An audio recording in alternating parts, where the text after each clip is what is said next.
भारताने जागतिक स्तरावर एक मोठा ऐतिहासिक टप्पा गाठलाय। भारत आता जगातील चौथ्या क्रमांकाची सर्वात मोठी अर्थव्यवस्था असलेला देश झालाय। आज भारताचा जीडीपी तब्बल $4 ट्रिलियन पुढे पोहोचलाय।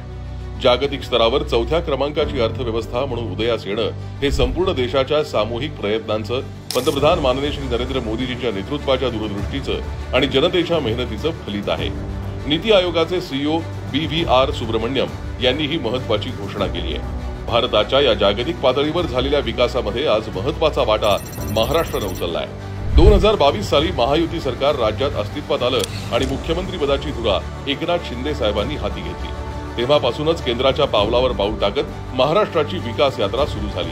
आजही महायुती सरकारचे मुख्यमंत्री देवेंद्र फडणवीस, उपमुख्यमंत्री एकनाथजी शिंदे आणि उपमुख्यमंत्री अजित पवार यांनी महाराष्ट्राच्या आर्थिक विकासाची घौडदौड कायम राखली आहे। याची खूप मोठी साथ भारताच्या अर्थव्यवस्थेला मिळाली आहे। त्याचबरोबर आदरणीय पंतप्रधान महोदयांनी विकसित भारत 2047 ची दूरदृष्टी ठेवून make in India, digital India, startup India यासारख्या निर्णायक योजनांच्या माध्यमातून देशाच्या आर्थिक मुळांना बळकट केलं। यामुळे देशांतर्गत उत्पादन, नवउद्योजकता, डिजिटल व्यवहार आणि आंतरराष्ट्रीय गुंतवणूक यासाठी अनुकूल वातावरण निर्माण झालं।